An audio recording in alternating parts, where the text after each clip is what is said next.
A gleaming Chicago skyscraper, the 50th floor buzzing with panic. Michael Reynolds, the powerhouse CEO of Horizon Tech, is screaming into his phone, his voice ricocheting off glass walls. In 15 minutes, a $300 million deal with Japan's top renewable energy tycoons could collapse. Why? Their translator just bailed, car accident, no backup. The Japanese delegation, stepping out of sleek black SUVs, won't tolerate mistakes. 20 years of building an empire, and it's all teetering on a language barrier. But then, a voice cuts through the chaos. I speak Japanese. It's Emily Carter, 26, a janitor who's been invisible for years. Can she save the deal, or will corporate prejudice bury her? Stick around, you won't believe what happens next. Michael Reynolds paced the sleek hardwood floor of his corner office, the Chicago skyline a blur through the floor-to-ceiling windows. His tailored suit felt like a straitjacket as he clutched the phone, his knuckles white.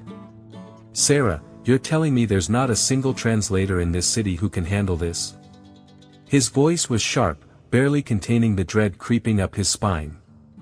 Sarah Mitchell, the 38-year-old vice president of Horizon Tech, stood by the glass desk, her arms crossed, her red power suit as bold as her smirk. Michael, I've called everyone. Agencies, freelancers, even that professor from Northwestern. No one can drop everything for a $300 million Japanese deal on 15 minutes notice. Her tone carried a hint of satisfaction, as if the crisis validated her warnings about the company's unpreparedness. The room felt like it was closing in. Michael loosened his tie, his mind racing. 2 decades of clawing his way to the top, building Horizon Tech into a renewable energy giant, and now it could all unravel because of a single missed call. The Japanese consortium, led by the formidable Mr. Tanaka, was known for precision and zero tolerance for slip-ups.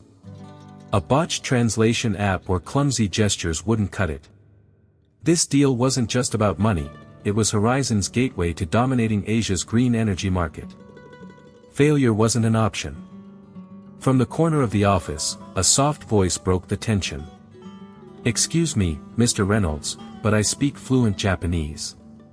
All eyes turned to Emily Carter, 26, standing by the door with a cleaning cart, her navy janitorial uniform slightly wrinkled from a morning of work.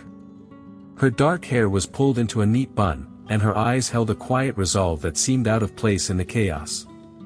Emily had been with Horizon for 2 years, mopping floors and wiping down conference tables, always fading into the background.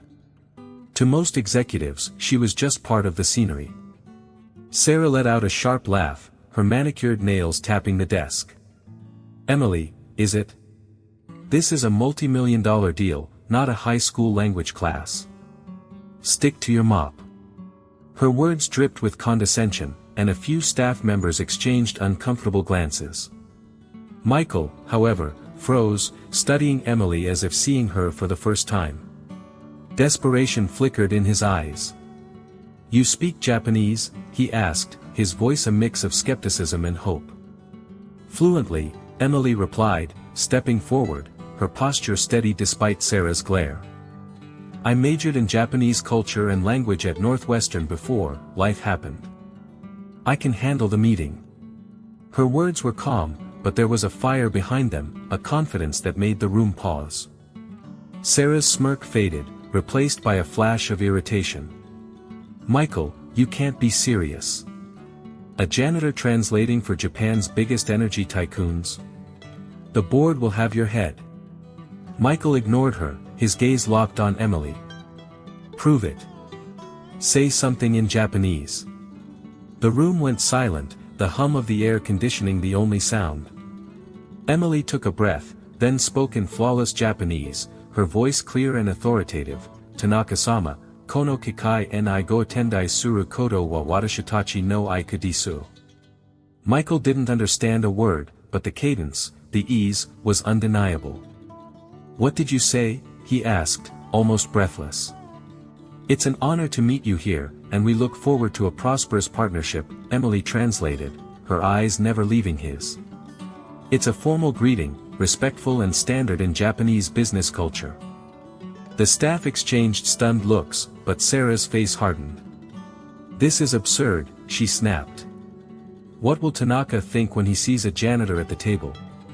It's a disgrace to Horizon's reputation." Michael hesitated, torn between the ticking clock and Sarah's warning.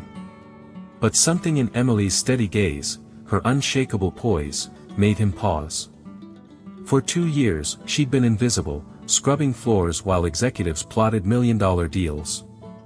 Yet here she was, offering a lifeline. "You've got 10 minutes to get ready," he said, cutting off Sarah's protest. "Find something professional to wear and meet me in the boardroom." Emily nodded and left, her steps purposeful. Sarah's eyes narrowed. "You're gambling everything on her, Michael. When this fails, don't blame me." But Michael wasn't listening.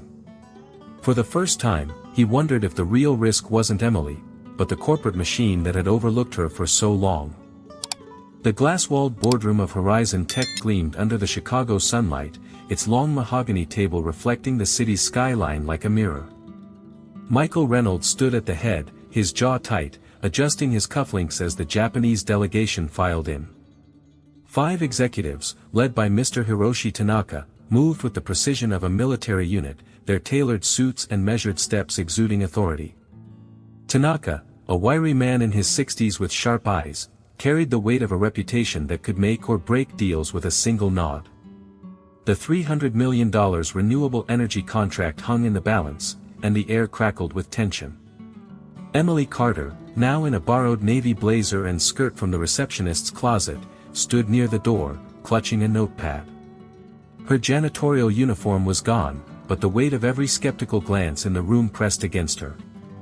Sarah Mitchell leaned against the wall, her arms crossed, a predator watching prey. Her red lipstick curled into a faint smile, but her eyes were cold, calculating. She'd made it clear she thought Emily's presence was a mistake, and now she waited for the inevitable crash.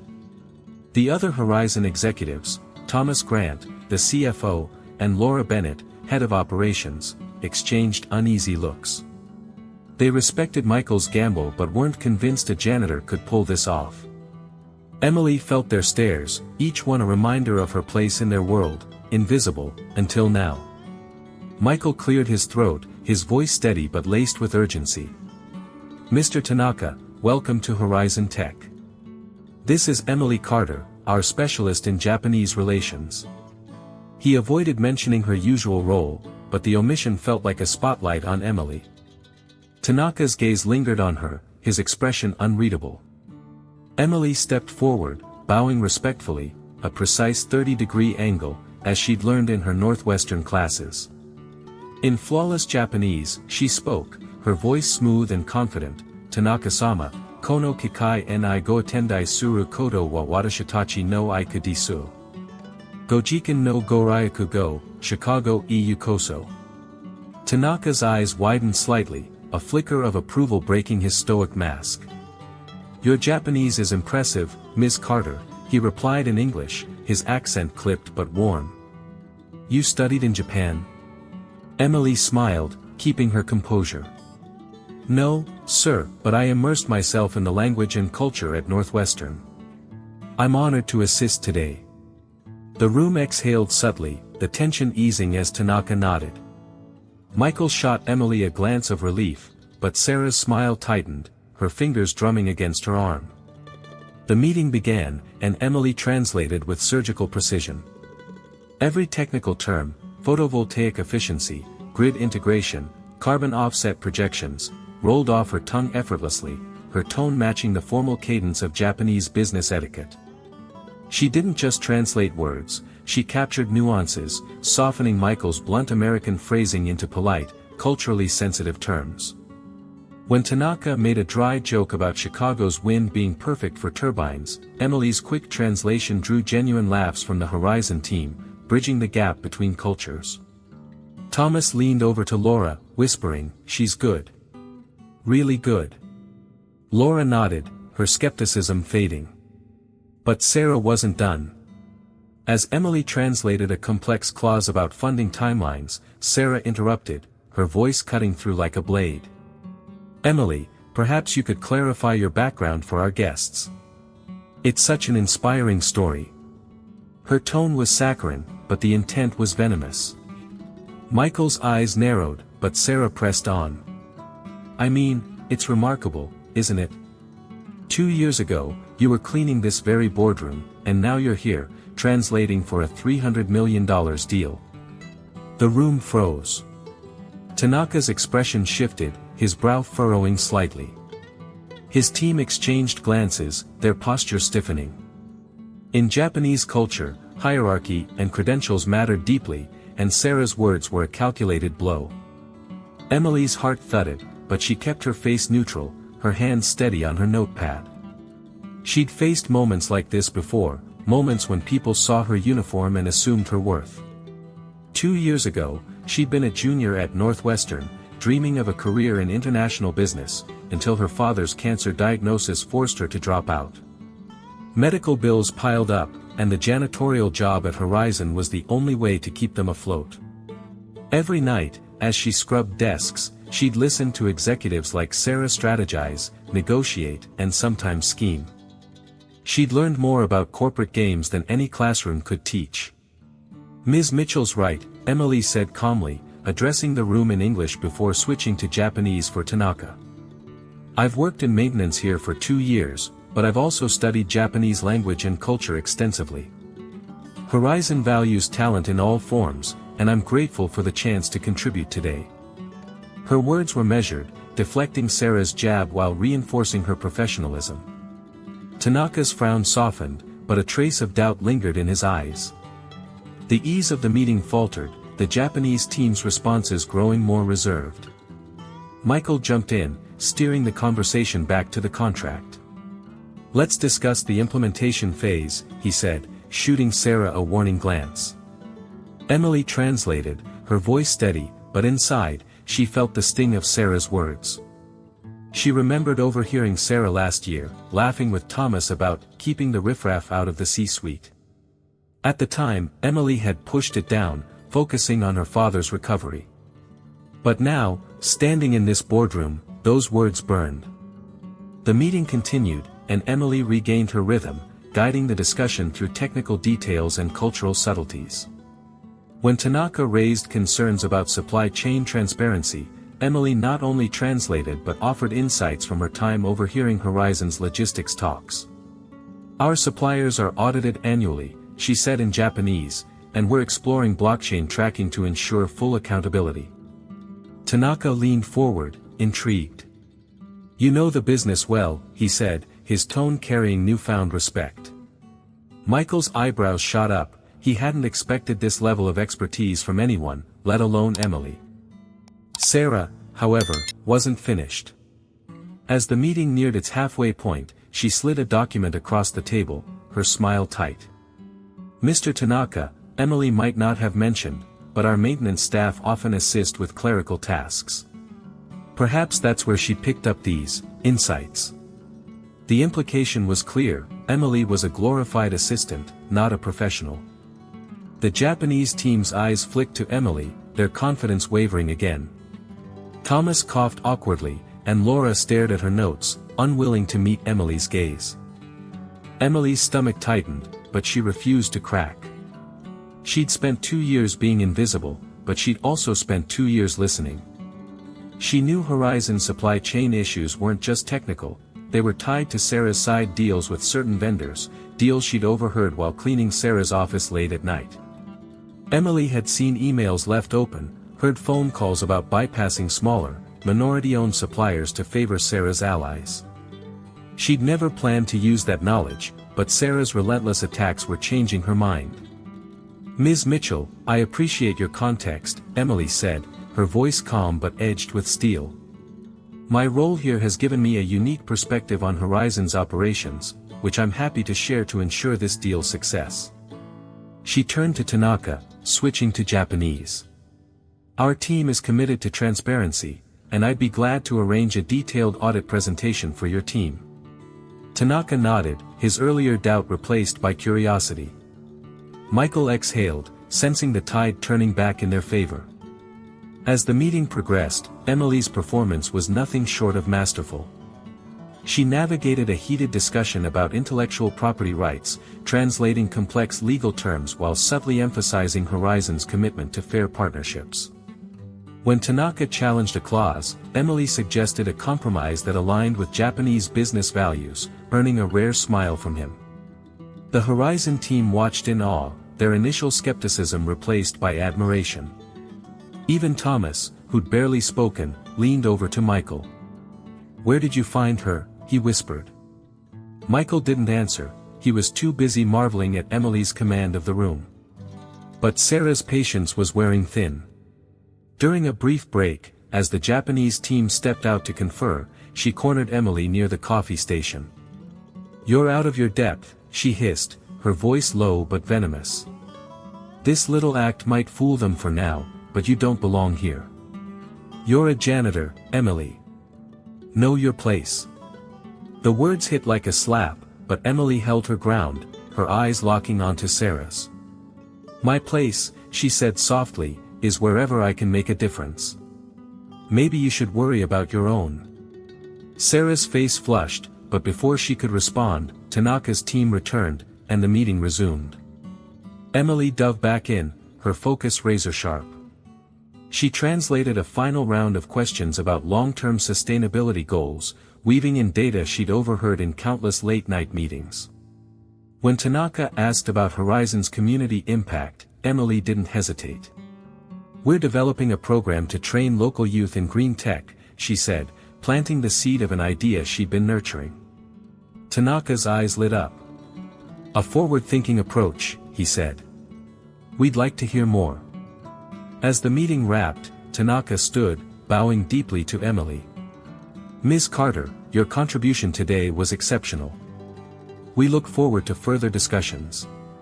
The Horizon team applauded, but Sarah's clap was slow, deliberate, her eyes burning with resentment.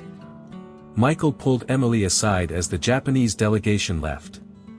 "You were incredible," he said, his voice thick with relief. "But we're not out of the woods yet.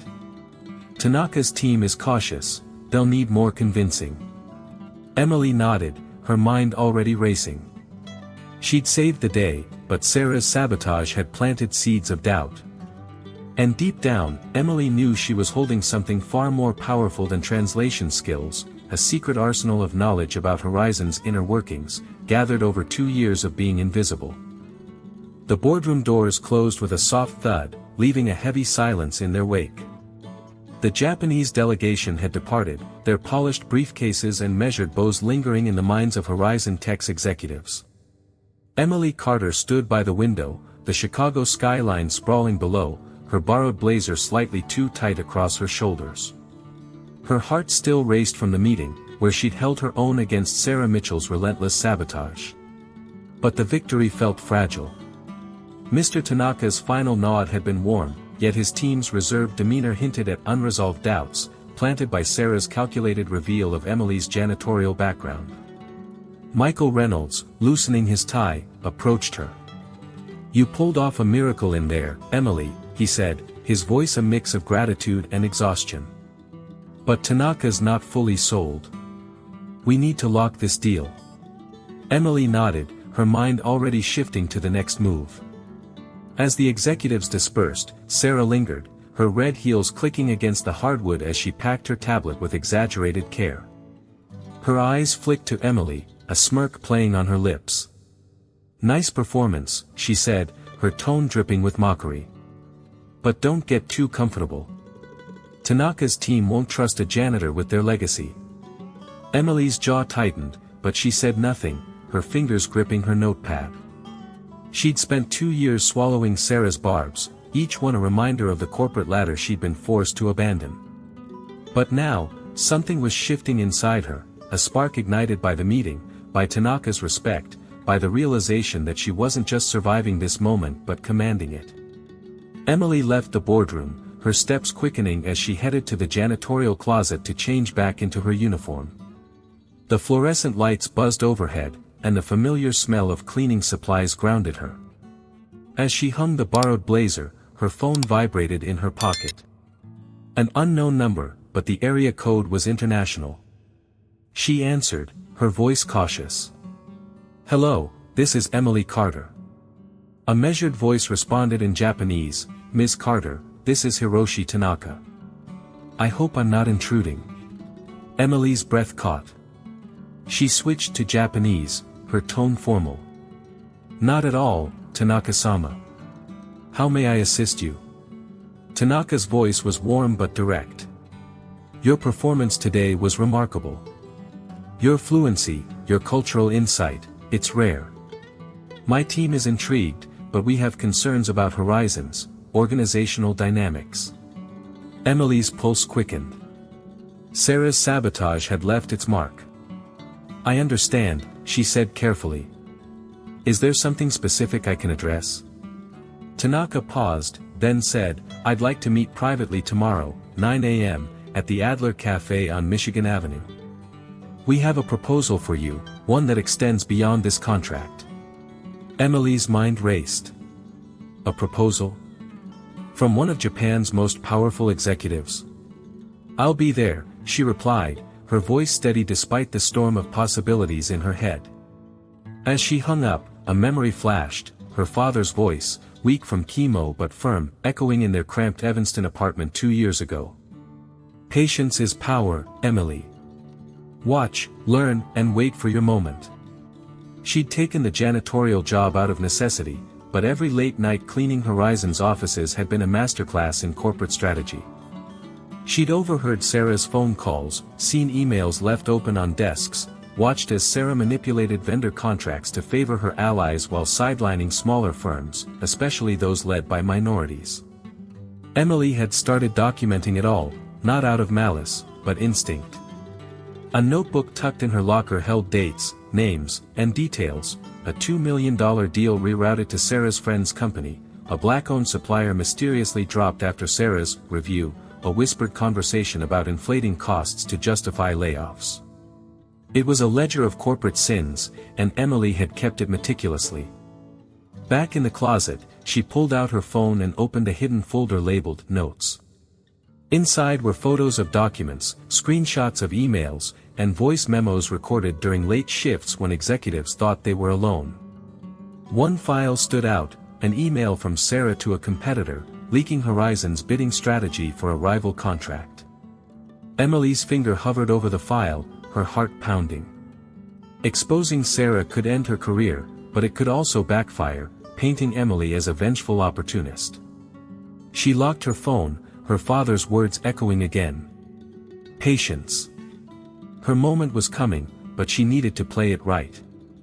In the hallway, Sarah's voice cut through her thoughts. Back to your cart, I see, she said, passing by with Laura Bennett. Don't get any ideas about staying in that boardroom. Laura looked uncomfortable but said nothing. Emily met Sarah's gaze, her expression unreadable. I'm exactly where I need to be, she said softly, pushing her cart toward the elevators. Sarah's laugh followed her, sharp and dismissive, but Emily's mind was elsewhere. Tanaka's call wasn't just a lifeline, it was a signal that her years of watching, listening, and preparing were about to pay off. That night, in her small Evanston apartment, Emily sat at her kitchen table, the city's lights flickering through her window. Her father's old radio played softly, a reminder of the nights they'd spent planning her future before his illness changed everything. She opened her notebook, flipping through pages of handwritten notes. One entry caught her eye, a conversation she'd overheard 6 months ago, Sarah bragging about handling a minority-owned supplier to secure a kickback. Emily had recorded it on her phone, the audio clear despite the hum of her vacuum. She played it back, Sarah's voice smug, they'll never know why their bid failed. That's how you play the game. Emily's hands trembled, not with fear but with clarity. She wasn't just fighting for herself anymore, she was fighting for everyone Sarah had crushed to climb the corporate ladder. The next morning, Emily woke early, her mind sharp despite only a few hours of sleep. She chose a simple black dress from her closet, bought years ago for a college interview that never happened. As she rode the L train to the Adler Cafe, she rehearsed her approach. Tanaka's proposal could be a job offer, a partnership, or something bigger. But she also knew Sarah's influence lingered like a shadow. If the deal faltered, Sarah would pin it on her, and Horizon's board wouldn't hesitate to side with their polished VP over a janitor. Emily's evidence was her leverage, but using it meant crossing a line she couldn't uncross. At the cafe, Tanaka waited alone, his presence commanding even in the casual setting. He stood, bowing slightly, and gestured to a seat. "Ms. Carter," he began in Japanese, "your performance yesterday showed more than linguistic skill. You understand business, culture, and people. We need someone like you." Emily's heart leapt, but she kept her expression neutral. "I'm honored," she replied. "What exactly are you proposing?" Tanaka leaned forward, his voice low. "Our consortium is launching a North American division. We want you to lead our cultural and strategic integration. But first, we need clarity on Horizon's practices. There are inconsistencies in their contracts that concern us." Emily's breath caught. Inconsistencies. Tanaka knew something, maybe not everything, but enough to question Horizon's integrity. And Sarah's fingerprints were all over those deals. Have you ever been underestimated like Emily? Felt invisible while others took the spotlight? Drop a comment below and tell us how you fought back. Hit that subscribe button to see how Emily's story unfolds. Trust me, the best is yet to come. The Adler Cafe buzzed with morning chatter, but for Emily Carter, the world narrowed to the small table where she sat across from Hiroshi Tanaka. His words still echoed in her mind, a proposal to lead a North American division, a chance to leap from janitor to corporate strategist. But his mention of inconsistencies in Horizon Tech's contract sent a chill through her. Emily sipped her coffee, her face calm despite the storm inside. She'd spent 2 years collecting evidence of Sarah Mitchell's dirty dealings, emails, recordings, and memos that could expose the vice president's corruption. Tanaka's probing gaze suggested he suspected something, but Emily wasn't ready to show her cards. "Not yet. I appreciate your trust, Tanaka-sama," she said in Japanese, her voice steady. "I'd be happy to discuss Horizon's operations in detail. What specific concerns do you have?" Tanaka's eyes gleamed with approval. "We'll address that tomorrow," he said. "For now, know that we value integrity above all. Be prepared." As he left, Emily felt the weight of her notebook, tucked in her bag, like a ticking bomb. Back at Horizon Tech, the 50th floor was abuzz with whispers. The Japanese delegation's hesitation had reached the board, and Michael Reynolds was pacing again, his face etched with worry. Sarah, ever the opportunist, cornered him in the hallway. "I warned you, Michael," she said, her voice low but sharp. "Putting a janitor in that meeting was a disaster. Tanaka's team is pulling back because they don't trust us now." Michael's jaw clenched, but he didn't respond. Emily, pushing her cleaning cart nearby, overheard every word. Sarah's smugness was a blade, but Emily's resolve was sharper.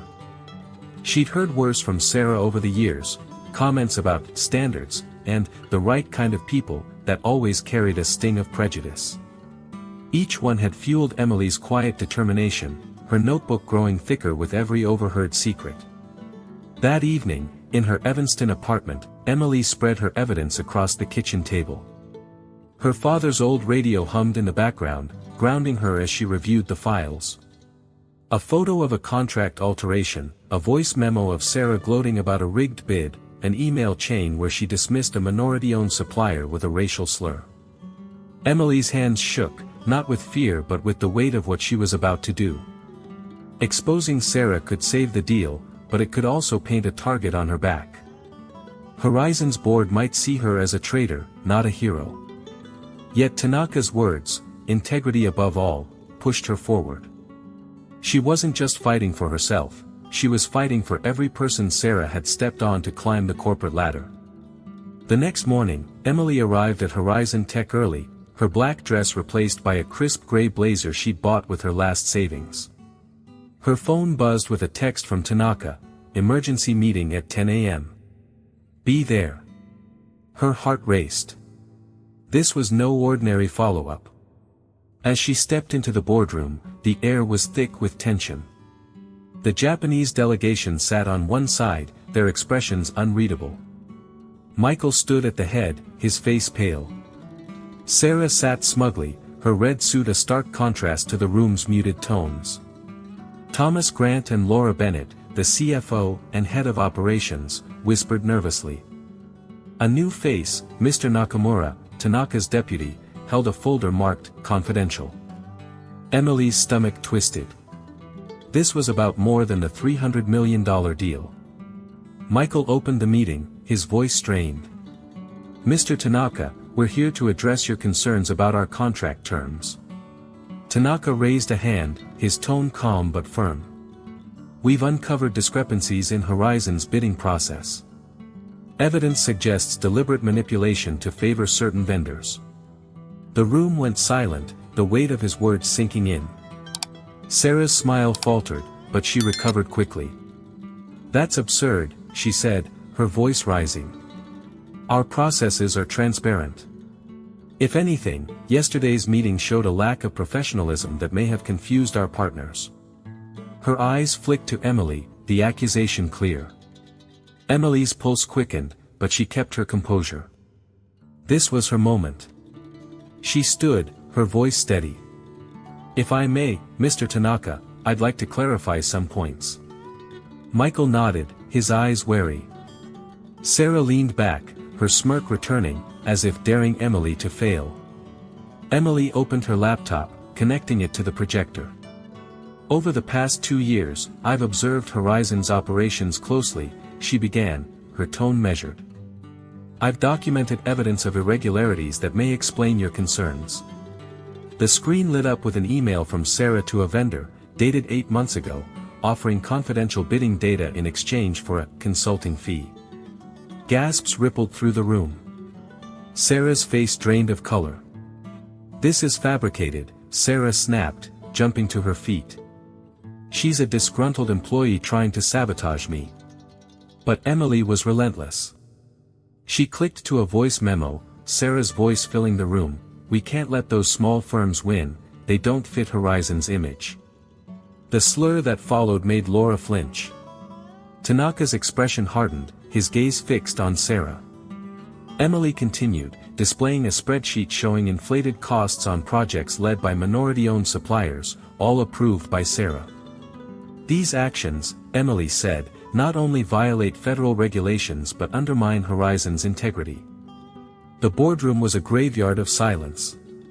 Thomas's mouth hung open, and Laura stared at her hands, shame creeping into her expression. Michael's face was a mask of fury. "Sarah, explain this," he demanded, his voice low and dangerous. Sarah stammered, her confidence crumbling. "This is out of context. I was protecting the company's interests." But her words rang hollow. Tanaka spoke, his voice like steel. "Ms. Carter's evidence is compelling. We cannot partner with a company that tolerates such practices." He turned to Emily. "Your integrity is commendable. We'd like you to oversee our due diligence moving forward." Sarah's eyes widened, panic setting in. "You're trusting a janitor over me? I've been with Horizon for 10 years. Michael cut her off, his voice cold. "You're fired, Sarah. Security will escort you out, and will be forwarding this evidence to the authorities." Sarah swayed, her world collapsing in seconds. As security entered, she shot Emily a venomous glare. "You'll regret this," she hissed, but Emily met her gaze unflinchingly. "I already have everything I need," she said softly, her words carrying the weight of 2 years of patience. As Sarah was led out, the room erupted in murmurs. Tanaka approached Emily, bowing deeply. "Ms. Carter, you've earned our respect. We'll finalize the deal with you as our point of contact." Michael, still reeling, nodded. "Emily, you're our new Director of International Strategy, effective immediately." The board applauded, but Emily's mind was elsewhere. She'd done more than save the deal, she'd exposed a rot in Horizon's core. But this was only the beginning. The boardroom was still, the echo of Sarah Mitchell's departure lingering like a storm's aftermath. Emily Carter stood at the center, her gray blazer now feeling like armor. The Japanese delegation, led by Hiroshi Tanaka, had just named her the point of contact for the $300 million renewable energy deal, a role that catapulted her from janitor to director of international strategy in a single morning. Michael Reynolds, Horizon Tech CEO, shook her hand, his eyes wide with a mix of awe and relief. "You've rewritten the rules today, Emily," he said, his voice hoarse. The other executives, Thomas Grant and Laura Bennett, nodded, their earlier skepticism replaced by respect. But Emily's mind was already racing beyond the room. Tanaka's private offer at the Adler Cafe hinted at something bigger, and she sensed the real battle was just beginning. Later that afternoon, Emily met Tanaka at a quiet corner of the Adler Cafe, the Chicago skyline glittering through the windows. He slid a sleek folder across the table, embossed with the logo of Tanaka Energy Group. "Ms. Carter," he began in Japanese, his tone measured but warm, "our consortium is launching a $2 billion US-Japan Green Energy Initiative. We want you to lead it as our North American director, with a starting salary of $500,000. Emily's breath caught, her mind reeling. This wasn't just a job, it was a chance to shape an industry. But Tanaka's next words carried a weight she hadn't expected.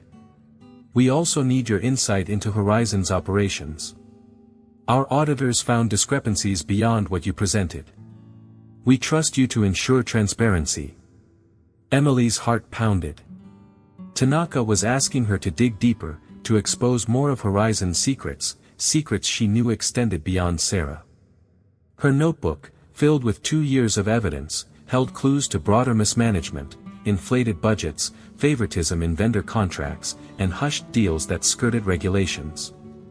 But taking this role meant navigating a minefield. If she exposed Horizon's flaws, she risked alienating her new allies. If she stayed silent, she'd betray the integrity Tanaka valued. "I'm honored," she said, her voice steady.